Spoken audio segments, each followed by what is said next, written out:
Bismillahirrahmanirrahim. Assalamualaikum warahmatullahi wabarakatuh.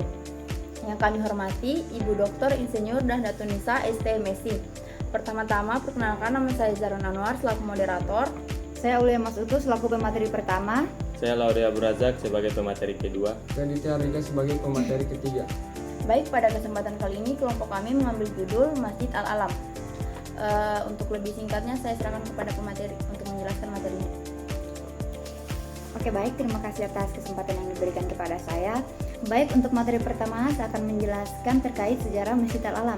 Masjid Al-Alam sendiri terletak di Kendari yang dikenal sebagai Masjid Terapung yang terletak di Teluk Kendari, Sulawesi Tenggara, dibangun pada tahun 2010 dan diresmikan pada tahun 2018 di bawah kepemimpinan Gubernur Nur Alam yang dirancang oleh arsitek Mursyid Mustafa. Kemudian karakteristik dari Masjid Al-Alam yakni terapung. Masjid terapung terbesar ketiga di dunia, dibangun di atas pulau buatan di Teluk Kendari. Kemudian menara, memiliki 4 menara, 2 diantaranya menjulang tinggi setinggi 321 meter yang terinspirasi oleh menara Burj Al Arab. Kemudian kubah Masjid Al-Alam sendiri berwarna emas yang melambangkan konsep Islam dan pahlawan lokal Haloleo.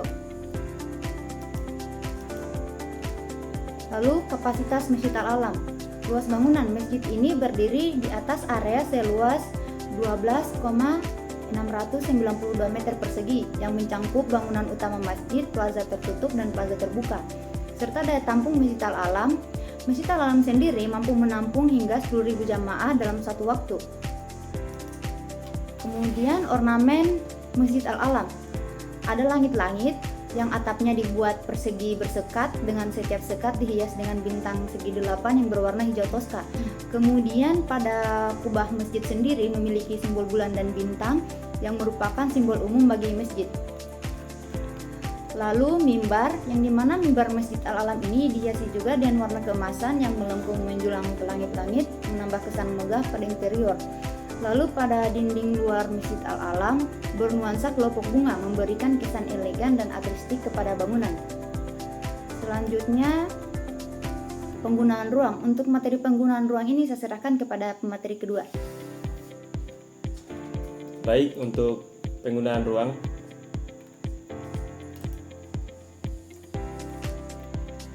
Yang pertama, tempat sholat.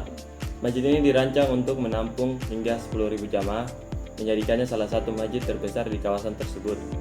Ruang ibadah utama dilengkapi dengan fasilitas yang mendukung pelaksanaan salat berjamaah. Kedua, kegiatan keagamaan. Selain salat, masjid ini juga digunakan untuk kegiatan dakwah dan acara keagamaan lainnya seperti pengajian dan perayaan Hari Besar Islam. Ketiga, atraksi wisata. Keindahan arsitektur dan pemandangan sekitar menjadikan masjid ini sebagai tempat wisata religi yang menarik. Pengunjung seringkali menghabiskan waktu di plaza tersebut sambil menunggu waktu sholat. Baik, untuk materi pencahayaan saya serahkan kepada pemateri ketiga.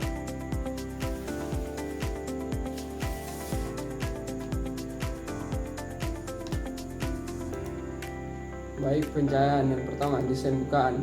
Masjid Al-Alam dirancang dengan bukaan besar yang memungkinkan cahaya matahari masuk secara optimal ke dalam ruang ibadah. Penggunaan jendela besar dan skylight membantu dalam distribusi cahaya, meskipun perlu diperhatikan bahwa pencahayaan yang berlebihan dapat menyebabkan silau dan ketidaknyamanan bagi jamaah. Kualitas pencahayaan. Pencahayaan alami di Masjid Al-Alam tidak hanya berfungsi untuk menerangi ruang, tetapi juga memberikan efek spiritual yang mendalam. Cahaya dianggap sebagai elemen penting dalam arsitektur Islam, mempengaruhi suasana dan kenyamanan beribadah. Prinsip dan kaidah. Prinsip estetika. Yang pertama, penggunaan ornamen geometri. Masjid Al-Alam mengintegrasikan ornamen geometris yang merupakan ciri khas arsitektur Islam. Yang kedua, material alam. Penerapan material alami seperti batu, kayu, dan bahan lokal lainnya menciptakan hubungan harmonis dengan lingkungan sekitar. Yang kedua, fungsi ruang. Pemisahan ruang. Desain masjid harus memperhatikan pemisahan antara ruang wudhu untuk pria dan wanita, serta akses masuk yang jelas.